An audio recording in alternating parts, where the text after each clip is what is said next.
Welcome to the Level Design Podcast. In this episode, we look back at everything that happened in 2021, what we've been to, and more importantly, where we're going to in 2022. Let's get on with the show.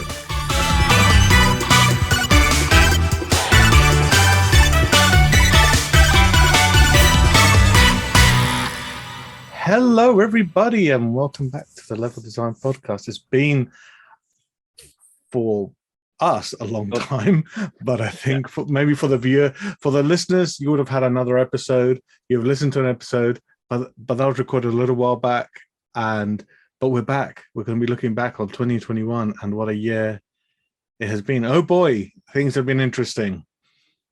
Apart from the whole pandemic, it's been pretty interesting, I think, for all of us. We've all been had our heads down, and this is why you haven't heard from us for a little bit, because I think as a group, and I'm going to talk to Jonathon and Rob to see if this has been the same, but we've been real busy.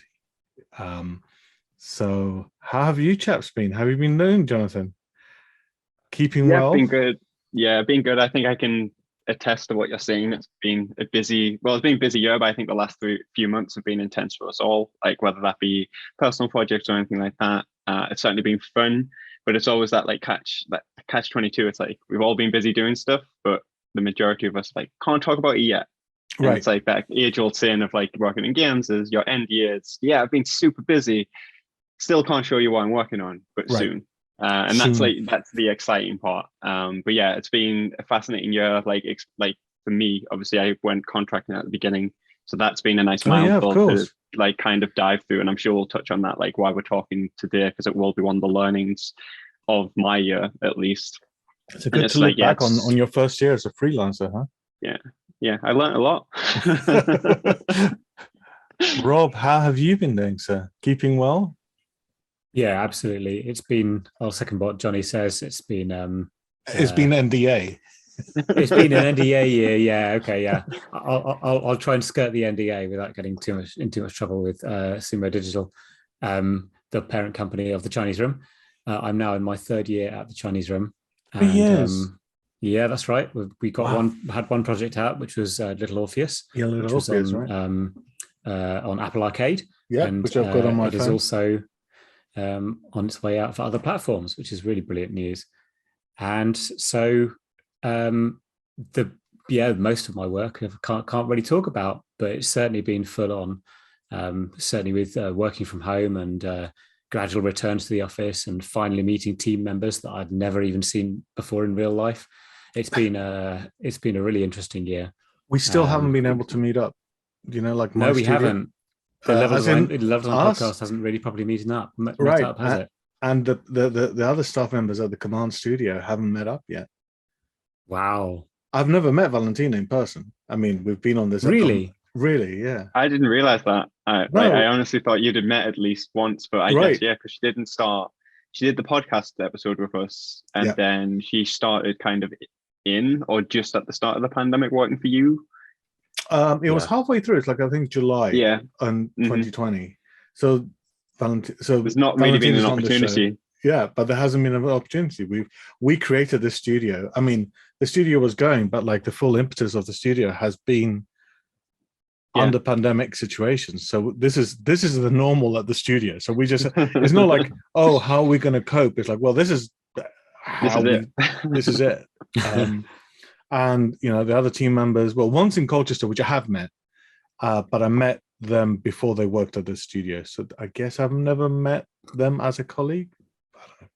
And the other one is in Portugal. So that makes it a little bit trickier to get people here. So and some other people I've worked in that have been helping out, I have met, but so it's been a bit interesting year as starting a studio, going into full development of a game and being pretty busy.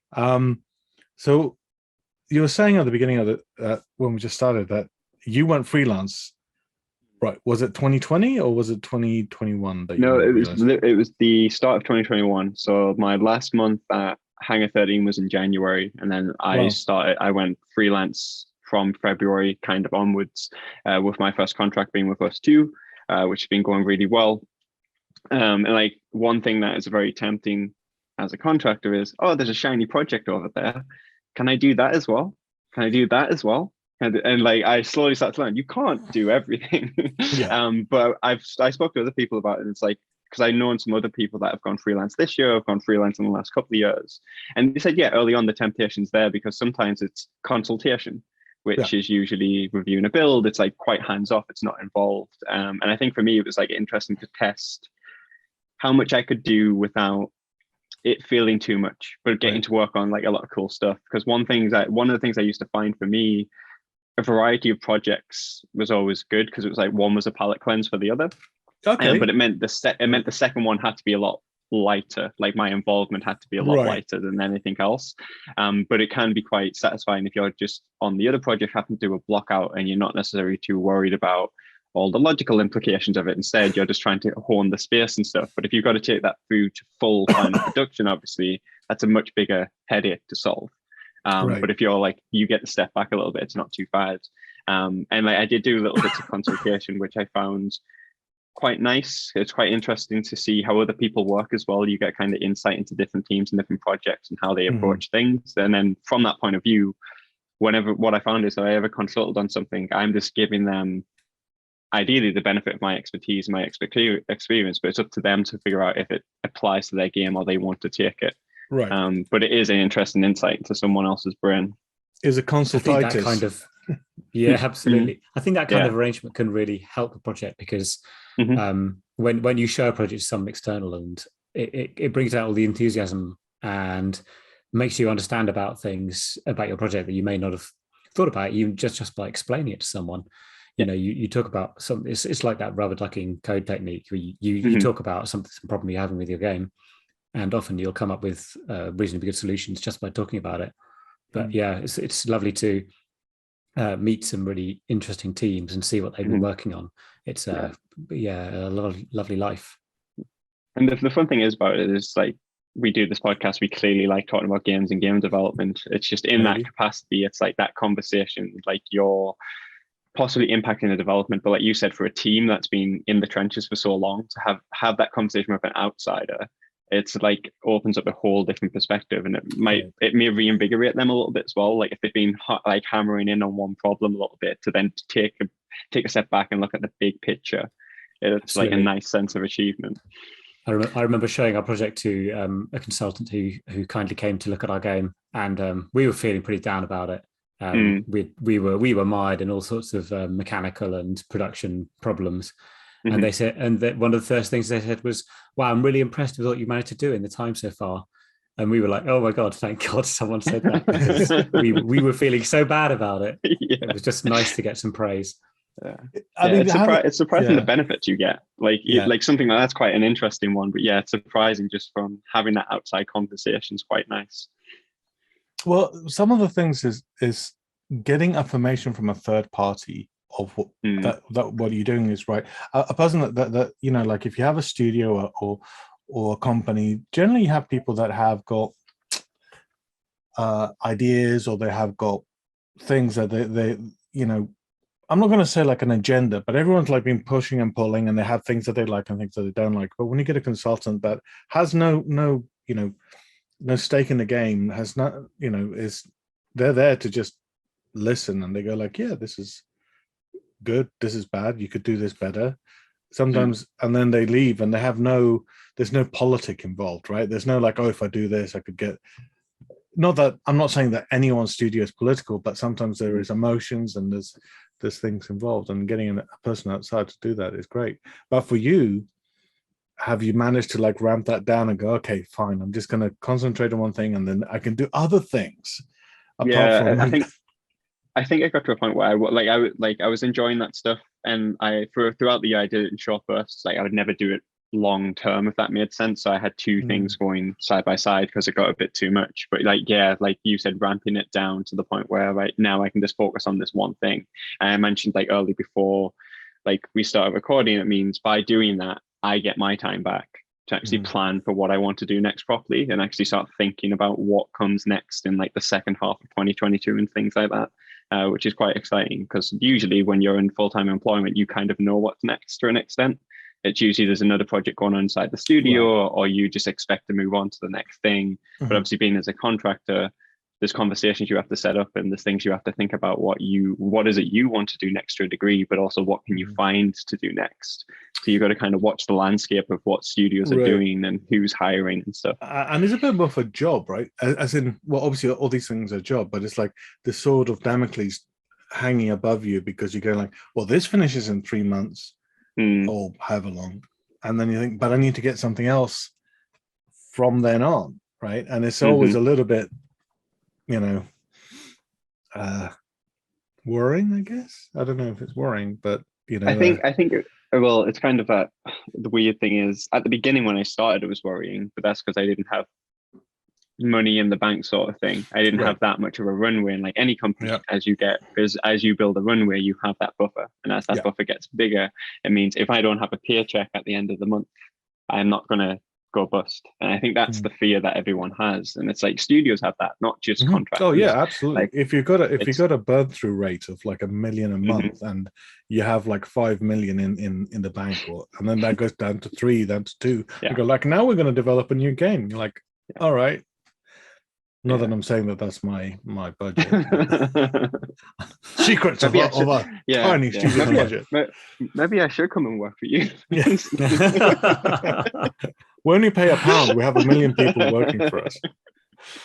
I do think it's very interesting how a kind of liquidity has emerged newly in the games industry job market. I think that, and I know it's something that all three of us want to talk about, is the very large shift that's happening in the industry to do with flexible working and working conditions. I certainly think that I know, speaking from personal experience at the Chinese Room, we have people who we are hiring who are working completely remotely. And in fact, we are hiring for jobs where the obligation is to work remotely, simply because to do with the pure logistics of getting enough people in the studio, or there's a limit to the number of people you can put in the studio because of the distancing guidelines and so on. We literally can't hire more people in some areas. So we're hiring people who are working remotely. And I think that this has opened up a massive amount of benefit, really, for the people who work in the games industry, because I think people are willing to now be a bit more choosy about the projects they work on. And I feel that this kind of sort of liquidity in the job market is almost wholly a good thing for the quality of games and the quality of life of the people who make them. I mean, if you think about the simple equation of what you're talking there, without social distancing, right? It's saying like, I'm going to say the Chinese Room as an example. Let's say they've got an office in wherever you guys are based. I know where you're based. Lovely central Brighton. It's really nice. Yeah. But the thing is like, now you ramp up a project that you go like, we really need to ramp up to more people than you can fit in your environment. Right. And you go like, what do we do? Okay, now you divert the attention of the studio lead, the manager, or a lot of the people in getting a new building. I've been through this with other companies in which they had to get other buildings. Then you deck out the building. Then you move all the people. It's a massive, like, and any move is like massive for people. Yeah. And then you go, okay, now we've finished that project 2 years in. What are we going to do with this lease that we've been paying money for? I mean, and also you've got this equation, which is what are the best skills that we can get in lovely Brighton, or people that are willing to travel to Brighton. And I'm older than most of you, but if I have a family and stuff, it's like, hey, do you want to move to, Brighton? On a dime, I'd move to Brighton. But, let's say Stockholm, right? As lovely as Stockholm is, or Malmo, or Leon, I'm just thinking of, or wherever, this will upend my life and my family's life. Do you know what I mean? And so therefore what you're saying is like the only people that can work in studios you're now filtering from the most skilled people, right? You now filter it down to the one that can do these things that are not related to the job. They're just related to that situation, right? And I think this is a really good thing, because aside from that, I'm not just talking about us with families and with stuff. It's like people that are able to travel, right? Even in lovely central Brighton or in London or in places like that, either some people can't drive, they've got handicaps, they've got loads of other things. You know, they're neurodiverse, and of course that's another challenge. But that's a more simple thing to fix than saying like, no, you have to have face-to-face conversations with people every day. It's like, I don't like doing that. No, we have people who just don't want to work in an office. They don't find it comfortable. They don't find it a productive environment. They find it very distracting. They can work much more productively and much more happily from home. And we've got people who work in that way, and I'm really proud and pleased that we have that. And I think that's happening across the industry.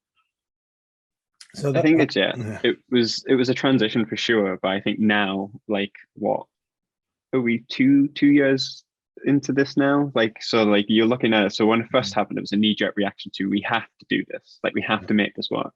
But now, like going further into it, we've started to like Bob was mentioning there, reaping the benefits of it. Now we can now hire talent from around the world regardless of where our studios are. Right. So you can kind of work from anyone. So your reach of potential candidates for a job have now radically increased, which allows you to kind of like diversify so much more.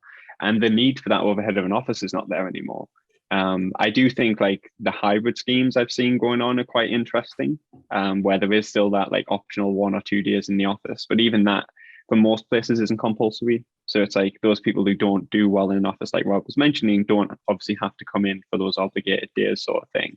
But I think it's just everyone changing their work style and like their approach to the work. Because like, obviously I've adapted strategies throughout the last year just to, how do I design collaboratively with people when I'm not in the same room? And like, that was an interesting challenge, and it was quite fun to overcome.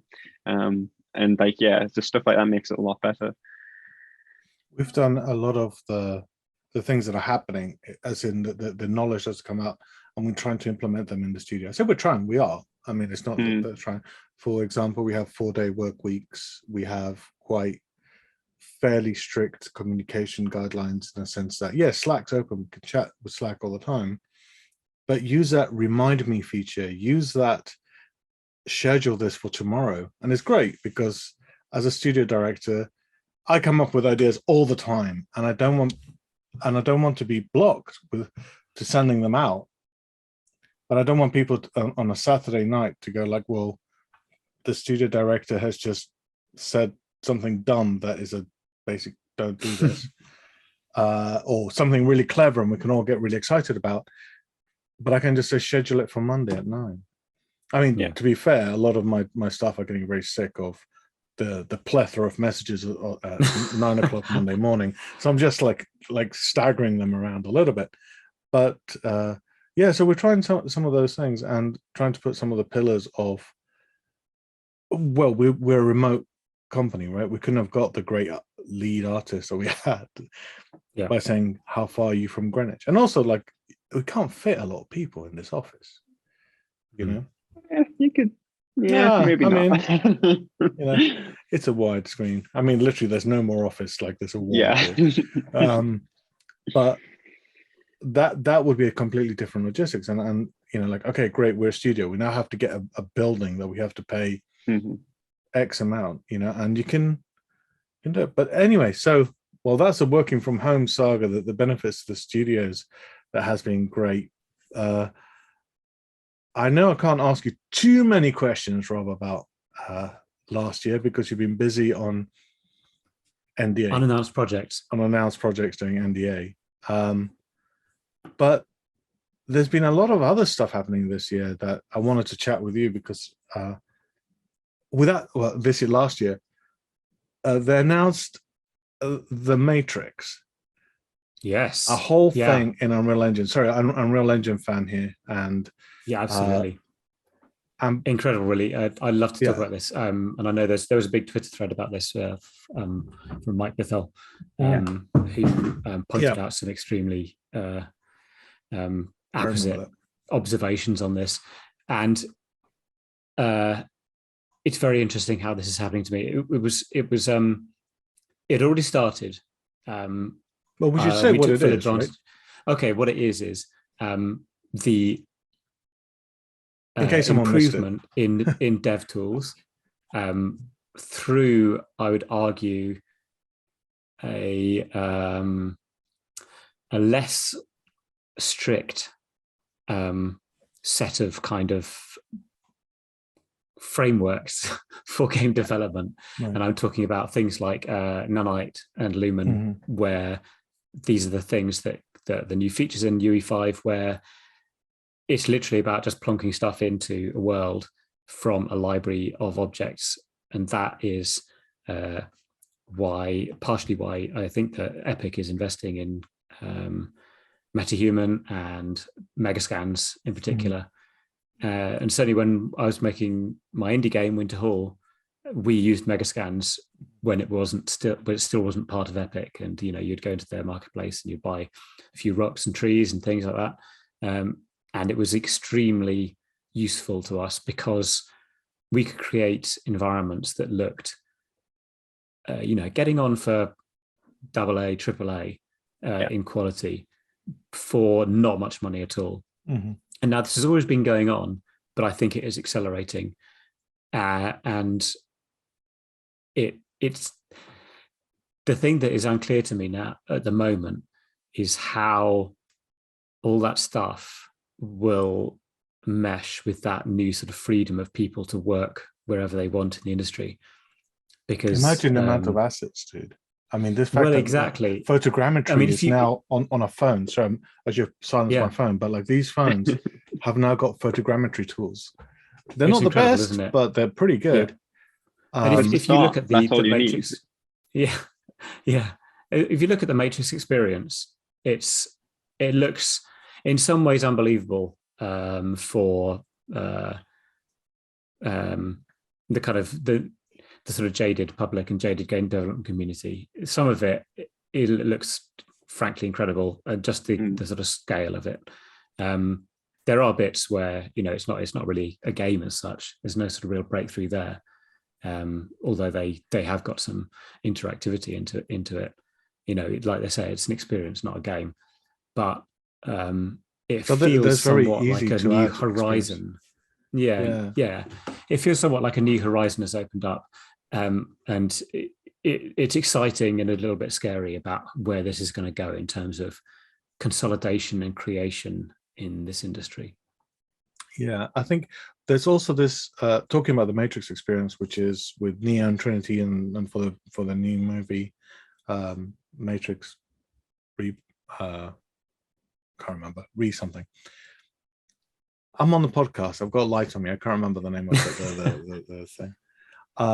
But one of the interesting parts I found was like you've got Keanu Reeves talking as him now, talking about in a kind of like with his younger self, which is like pretty real. It's a metahumans kind of model, looks a lot like him. And then there's a part of it which I found incredibly interesting. He walks around the original, Neo backflipping with bullets whizzing past him, right? And that's not from the video. That's a real time model doing all of that, but it's obtained from the original film scans that they used for the film. The original film, yeah. So it's like this is from the original model that they had for the film and everything else. So now there's a symbiotic thing that movies like The Mandalorian, as in TV series, it's like Mandalorian, started using Unreal for video production, which in essence was like for a clever background thing, right? It was a promo of Megascans essentially, right? And they did other stuff just for that lighting and less green screen. But all of that production value has now gone like back into game development, and you can do this technology. Now it's the same technology. It's like because the pipeline, and this has been happening this year, I think. I don't know. You could see it in the last few years, but now it's what come by is going, well, you don't have the pipeline. You don't have the pipeline that you have to do a lot of the tech art work of making sure that you don't have polygons and that your textures are small and things like that. You just go, it's nanite. Have all the polys, you know, it's all on your hard drive. Yeah, which is insane, because that was a pipeline that the VFX artists of Hollywood had. So I think that's what Unreal's hitting. Do you know what I mean? It's like that making something look gorgeous on screen was easy for them because it took 12 hours to render a frame when you're having to do it in like what, you know, 0.12 of a millisecond or something like that. Sorry, bad math, but you know what I mean. You know, we have to do like 30 or 60 of them a second. Yeah, being able to achieve that's super amazing. But did you both play the demo, or did you just watch like breakdowns of it? No, I played the demo. Like some of the stuff is really. I played it a couple of times because got distracted first. But some of the stuff that's interesting is that, you know, the car explosions. There's a bit that you shoot the tires of the car, right? They're all dynamic. They're not like QuickTime events. Not like as in pre-animated. Like depending which wheel goes, it'll do the physics thing and it'll do that. It'll flip in the direction of the wheel you've popped and stuff like that. Yeah. Like the thing I liked about it is like you play through the shooting segment obviously, but then you get to the end, it's just that flyover and you can tab through all the different modes and it shows you the traffic system and stuff like that, and you can kind of change the time of day. But it was just like when it did the traffic system and the population of like simulating the open world basically with NPCs and cars, and like that's kind of what excited me, because if this is now built in as like an integrated system into Unreal, it opens like kind of the box to start letting us see what other people can do in terms of open world experiences. Like we've already seen it in like GTA and in our Red Deads and stuff, and like in our Mafia games. But like one of the things like I've always kind of wanted, and as much as this Unreal demo does a very good job of showing where graphics are going, it's more that the believable space, the believable world that I kind of care about right now. And it's like I want to see how we start to make those kind of like cities like come alive a lot more, but in a more systemic way, not with a bunch of pre-canned where you've had a billion people on a team doing these in the middle animations of different conversations between two characters and things like that, and it's all ends up being like pre-scripted. I want to see how much more of the simulation stuff or systemic stuff we can start getting. That's absolutely. I mean, this is going to be I mean, it's basically sorry to use a pun, but it's standing on the shoulders of giants, right? Like there's the same thing that Unity and like Game Maker and Unreal gave us, was like, okay, I don't have to write my own game engine. I can write the game. I can make the content, right? Yeah. I now don't have to worry about, I want to make an open world thing. Okay, now you have to worry about what the content of the open world is, what you're trying to say, what your creative vision is, rather than a lot of the bare bones technicality of it. So this is, I think it's huge, especially with the amount of finance that Epic seems to have, and now look at Unity as well. I wanted to just bring up Unity just so people don't think we're just really skewed. They just bought Weta Digital. Yeah, this is the same thing, isn't it? Which is the same thing, right? Yeah. I mean, Weta, like I'm out of date with the tools, but they invented tools like Massive and a whole range of tools for the Lord of the Ring games, films, I beg your pardon, and everything else. So they've got a whole tool set in there that I think a lot of people are thinking that Unity is coming into like you must use Unity for all of this, but they're buying for that ability to do like supermassive, simulations of thousands upon thousands of creatures on screen, you know? Yeah, I think it feels like these companies are all sort of jockeying for position for metaverse style things that people have planned for the future. I don't think anyone really knows how it's going to turn out, but the blending of movies, games, and interactive experiences like that, it's happening in places like Fortnite and other places. It's who knows where it's going to go, really, and who knows who's going to end up as the sort of top dog. Yeah, I think whatever is the most entertaining is going up. We're seeing a massive escalation in fidelity in our games. Do you know what I mean? It's like now with Nanite, now with whatever Unity's going to come up with next, because they'll have to come up with something as a either similar or that achieves the same effect as Unreal, right? And now we have TVs that are 4K, which is you're rendering 8 times the pixels that you were before, right? Yeah. Generally, with one of the big things that happened to me this year was being able to get hold of a PlayStation 5. And incredible, right? Sure. Which has been amazing for the year. Right, that's an achievement for the year. John, not shipping a game, getting a PS5. Yeah, I mean, shipping a game, whatever, everyone can do that. Getting a PS5, that was, but having done that and then being able to see like the increase in fidelity, like and the loading times and things like those things that were very game centric, like there's so much so that we have design patterns in games that now are being shot down, right? It's like the loading screen. Well, you're there. We can't give you info tips to keep you entertained whilst we load everything because it just starts, Yeah, the new internal SSDs are so ridiculously fast. They just load almost everything immediately. But having said that, like we say that, but then you've got like Unreal Engine going like, yes, you can have terabyte models. Like, yeah, absolutely. By the end of this generation, we have load screens back, but for a very different reason.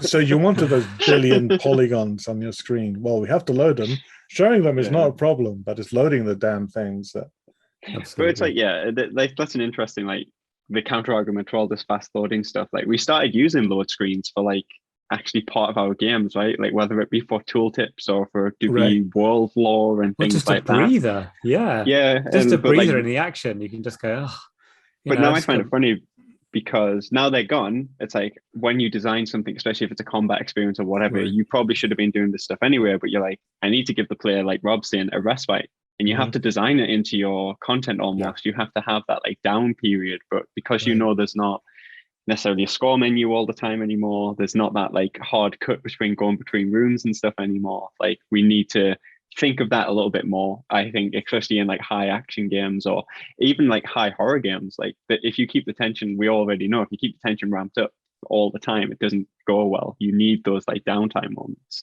and we can't. There we go. We can't use load screens anymore. Right, like, they're gone. You need to have like a little like tea room. Like why you have a tea room just so the player can just chill for a little bit. I think one thing that has come out of it. I mean, we joke about this, but because of that. But I think one thing that's come out is chill games. I've been enjoying, and it's in my contract to say this, but I've been enjoying like Death Stranding again, just for some of the director's edition, which I haven't really gotten too much into. But in the new one, there you go. You're in the new version. I've been in the new one. It's a new game of the year. Right? It's not quite the game of the year. It hasn't been quite my game of the year. But also one of the games that we play a lot is Wildlands with my friends, because we're old men. We like playing something that we can all sit in a Jeep and poodle around. But also it's been nice for like that chilling, right? We're poodling around, we're chilling, we're not doing anything, too crazy. And is that, I think, that calmness that people also want from games. And if you remove loading screens, you now have to add like, the ability to chill out a little bit from time to time. There was the other one as well that was especially towards the end of last generation, and like when you had to hold down the button to open a door, or it would be force your character to crawl through a small gap, and 90% of them were just so you could load the next area. Because once you went inside, you could get rid of everything behind them because they could never go back. And once the animation is completed, they're in the new room. And I just remember that started coming up in like a lot of games. I know Final Fantasy VII, the remake, did that a lot. There was just these like hard like cut off valves of like go through here once and not going back, but it was like a long animation to get you through to the other side. Whilst everything's loading and unloading in the back. Yeah, bring back those things. I mean, they had a point, and the point wasn't a technological one, was a human one, right? Yeah. But talking about games, right, I'm going to go around, and I know I brought up my contractually obligated game that I had to bring. Death Stranding again. Death Stranding again, right. What have been your game of the year? Or games of the year? You don't have to, give me a full list. How about you, Rob? If you've had a chance to play. I'll start. So I've put in a note for the show that I've been a bit of a game development hermit. So there are three things that I think are the sort of downsides of the working from home experience. And one of those things is the difficulty of switching off and stopping working and getting a good work-life balance. I think all game studios are taking steps to make sure that people take enough time off, and people who are spotted working late are normally, pulled up and said, have you got enough time to do your tasks? Let's give you more time. Don't feel like you have to work late. You shouldn't be working late. Get some downtime, get some rest. So for me, it's been tough at times to find time to play games. And to my deep shame, almost, I must confess that I've been playing EVE Online quite a lot. Oh wow! I took part in a major galactic war that took place over the first half of the year, which the side that I was part of kind of won, which was great. But with tens of thousands of people playing, you don't have much chance to make a massive individual impact on the Rob, result. it's like votes. Every player counts. Oh yes, absolutely. Every player counts. Every player counts. It's definitely the thing to think about.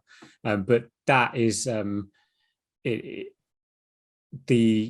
think it's probably something to do with the pandemic as well. Being able to meet up with old friends and play games together with them again, and feeling part of a community, accomplishing something. Definitely a big part of it. And I plead also mitigating circumstances of my son's stealing the Xbox all the time, playing games on it all the time. So I don't get to play so much.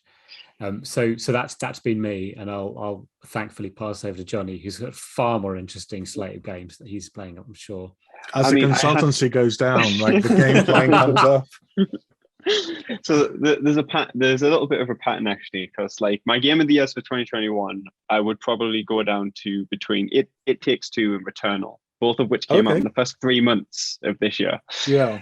I don't remember what else I've really played that much since then, so it starts to get a bit foggier. So, but those are the two that have kind of stuck with me all year. And like It Takes Two, if you actually watch the video game awards, it got the Game of the Year nominee, which I thought for the type of game it is was really impressive, because it won out against like a lot of like kind of big blockbuster, your traditional style of game you would expect to kind of win that.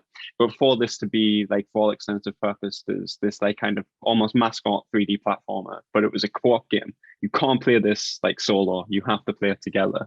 And it's a really unique game. It's really interesting. Like if you haven't checked it out, like I'd highly recommend it. And it was like a massive breath of fresh air as well.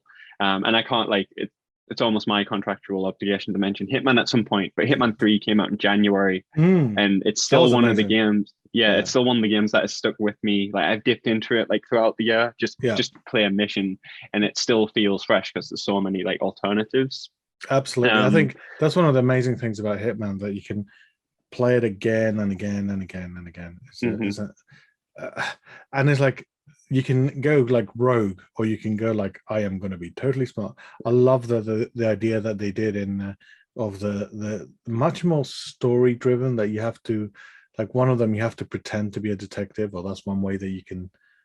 Well, they added like stories to it, so there were little plot lines you could follow through, so you could fulfill the roles. So like, you're right, the detective one, but I read that mission you're describing is probably one of my favorite missions from the game. It's like probably one of the smaller ones, I would say, like out of the rest of them, like in the actual game. But like, the whole Knives Out clone or copy of thing was quite was a very interesting kind of. I think it's inspired by Knives Out, I think, but it was very good. Especially when he didn't look anything like the detective. They never met him. It's fine. You took him out before he got there. That's it. That's true. Yeah. So for me, we've been kind of busy as a studio and in life as well.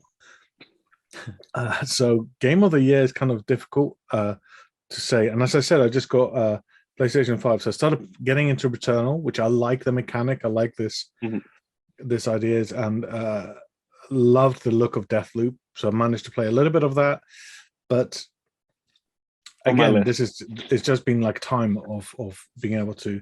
I've only got the PlayStation 5 to start getting into these games a lot more.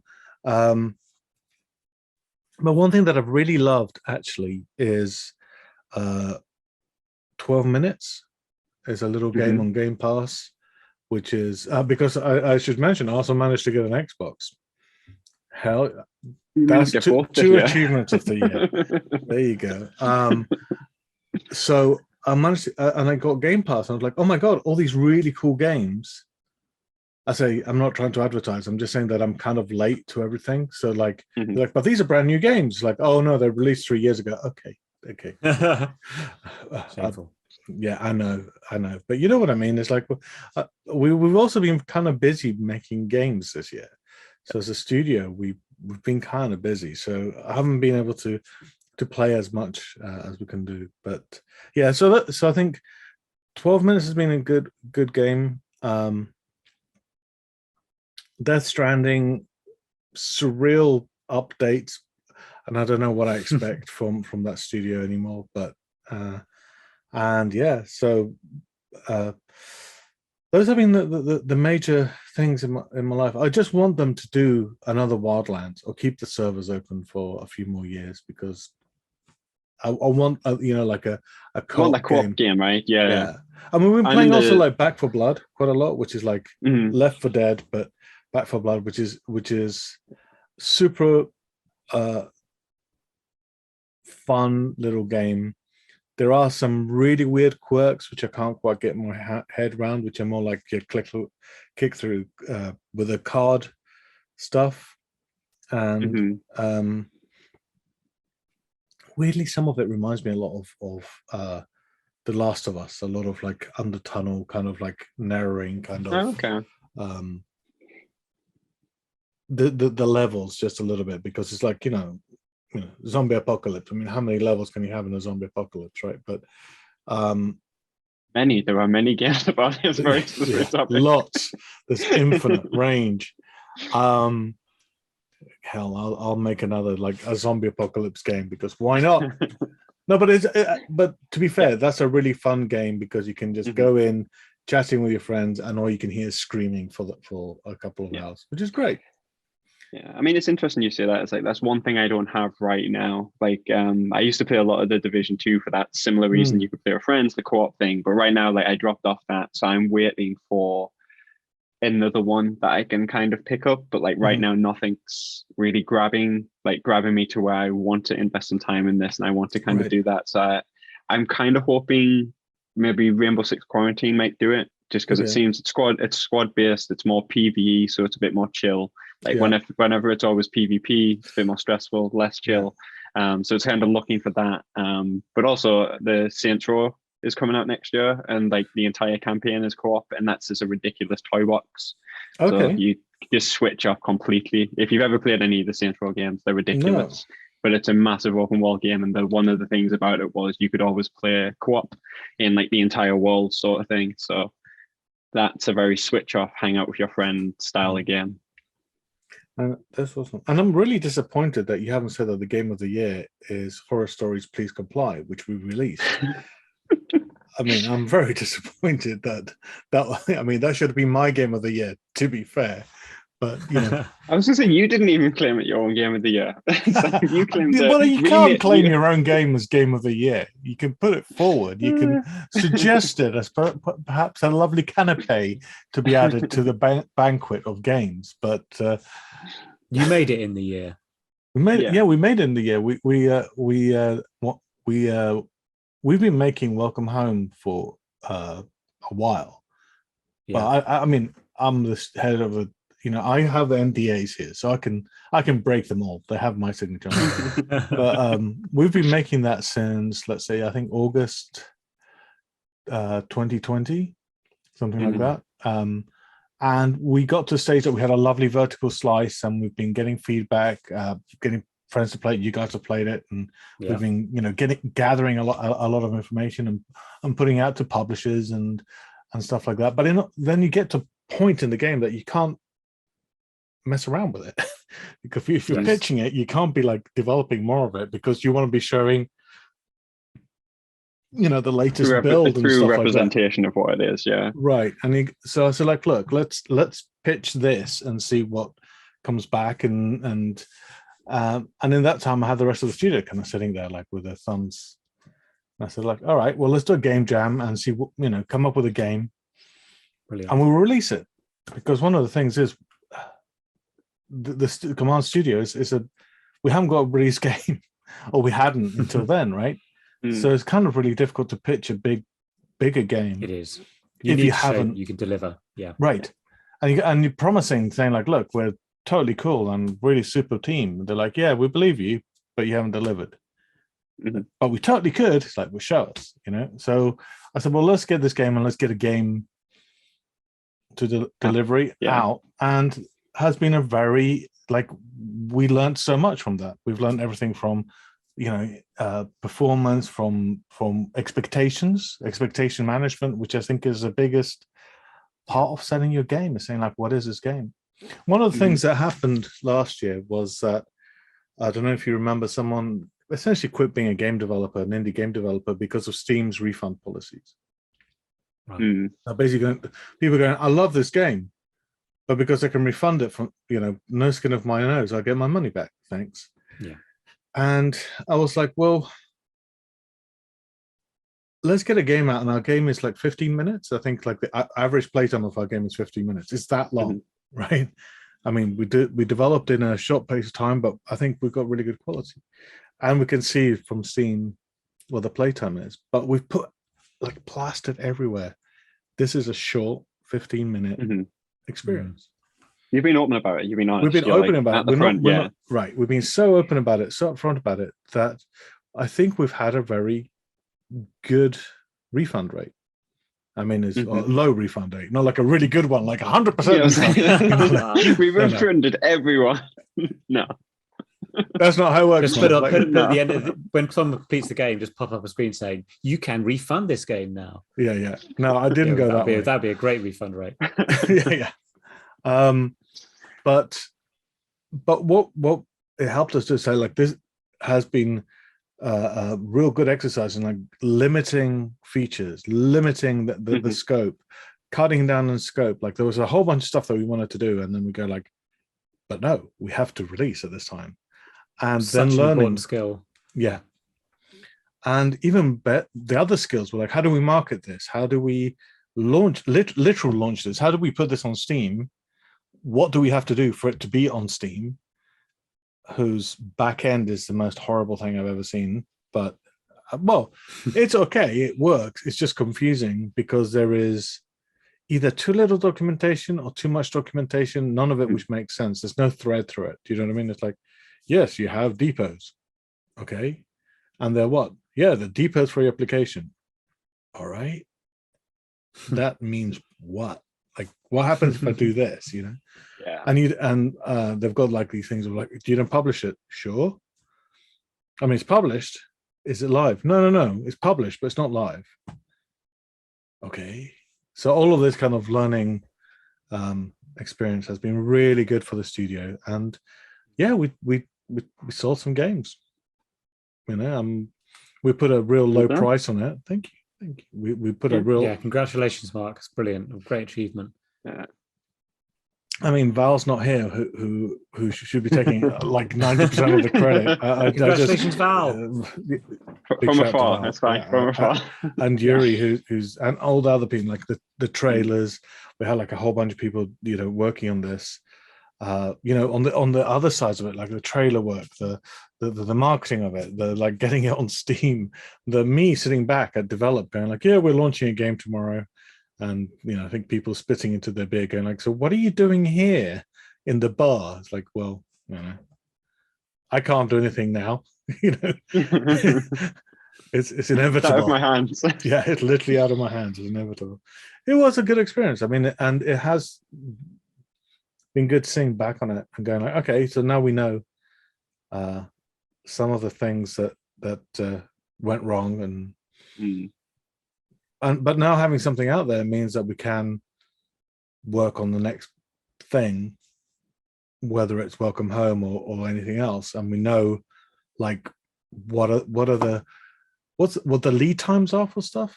Like one of the things that bit us in the ass was Steam have a 30-day. You have to have had bought that application 30 days before you release it. So like you can have everything ready to go on Steam and buy the I'm going to launch this game, and they go like, no, you got to wait 30 days from today till it can launch. You're like, yeah, but I've got everything filled out. We've reviewed it. We've done everything. Just to press the button. Just press the button. It's like, no, It's got to be 30 days since you purchased it. It's like, why? Reasons. But yeah, so it's been exciting on that. And we shall see what happens the rest of this year. Maybe a couple more launches. I mean, what in the rest of this year? I mean, that's going to be very impressive. It's going to be, you got 50 years. Good luck. 2 more games. Well, I mean, this episode's going out in in the new year, fair. right? Yeah. That's okay. So I mean, 2022, not 2020, because we're a busy studio.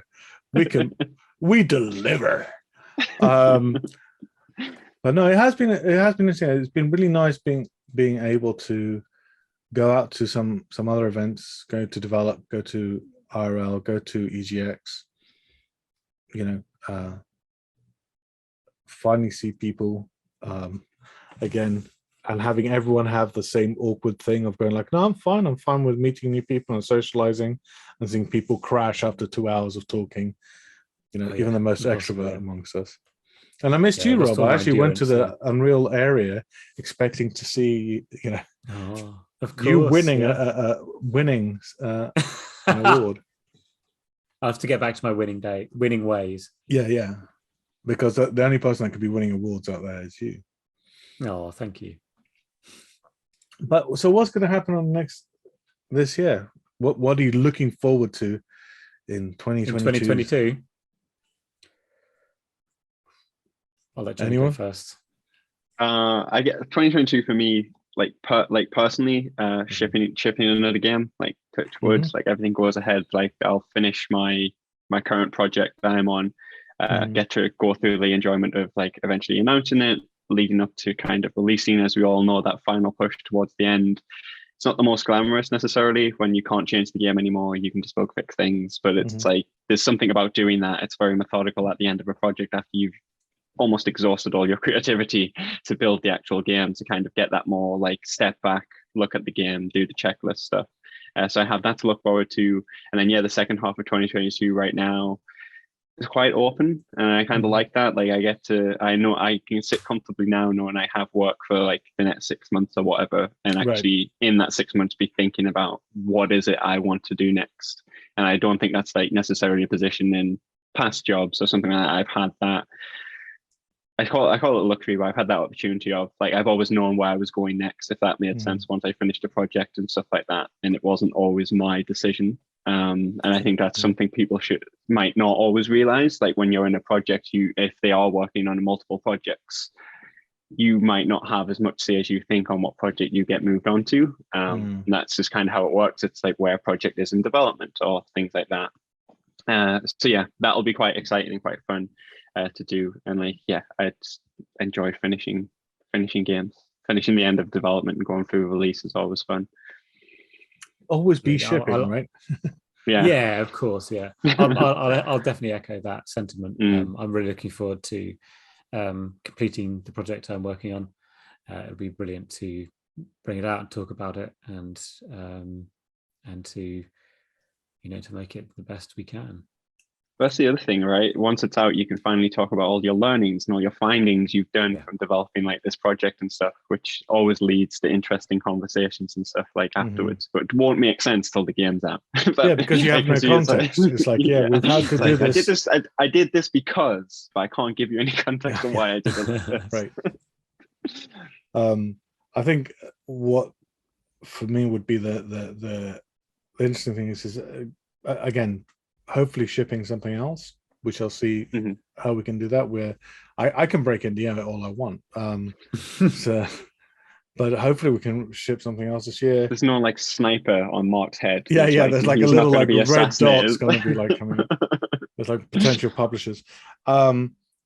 but also I think like from the podcast point of view is we've got a new producer who's hopefully going to be driving a lot of the stuff that we're doing. And we also have, some ideas that where we want to take the podcast. So I think I've mentioned it or hinted at it. We might open up a Patreon with some really nice tiers and goodies for people that support us as a podcast. If you, dear listener, are enjoying this, hopefully soon you can show it with actual, money, and we can send you stuff. Also, maybe do live events, and I don't know. We've been talking about a lot of stuff, which hopefully will surprise you, dear listener, in the new year. And also getting my hands on some new tools. I haven't had a chance to work with Blender 3 that's just come out. Unreal 5, even though it's come out, we've been engine locked for the last couple of projects because we're not going to change version of engines halfway through stuff. So it would be nice to start playing with some of that if it releases for our next release, so to speak. And yeah, hopefully more events down in Brighton and in other places. It would be great to, maybe we can do a live event that our future Patreons can come and see us at. Just keep coming to Brighton. It makes it easier. We just do everything in Brighton. Keep coming this way. Yeah, I'm not biased at all. Not just because you can just stroll out of your house and fall into the episode recording. No, Brighton's near enough. I think Brighton's nice. It's got a good communication link unless the train goes down. But and here's touching wood. There's a lot, but okay. Yeah. And here's touching wood for no more lockdowns. But yeah, I think that's me for the next year. I think I have some other things which are NDA, but they're the things that you don't want to say, right? Because you don't want to jinx it, and that's which are good. But yes, I think that's going to be the cool future, and and maybe in the future we just replace ourselves for metahumans, and there'll be kind of a nice look. And nobody will know. No one will know the difference at all. I've just seen the future, and this future is marky humans or metahumans. But yeah, on that note, I think that's it for this retrospective of 2021. If you're enjoying the show, why don't you give it to a colleague? Share it with a colleague. Click that little share button and say, hey, you should subscribe to these guys. And maybe follow us on Twitter, Level Design FM. I am at Mark Drew. I am at RM McLachlan. And I am at Omni/92. And we're going to put all of that in the show notes, whether they're on YouTube, which you'll be able to catch us on YouTube, and on your podcatcher of choice. I wish there was just one podcasting thing, because you go you could like and subscribe, or like and follow, or maybe you can bookmark it. I don't know, whatever your podcasting thing does. And if you have not enjoyed the show, why don't you send it to some people you don't like? If you don't like them, just send it to them. It means more followers for us. And thank you. And on that note, good night. Bye. Good night. Bye. We hope you've enjoyed this episode of the Level Design Podcast. You can follow us on Twitter via @LevelDesignFM or email us at show@leveldesign.fm. Our hosts are Mark Drew, Jonathon Wilson, Valentina Chrysostomou, and Rob McLachlan. Editing was by Matthew Lever, and the production was by Anna Tumurova. Our theme tune is by the awesome James Elsey. This has been a Command Studios production.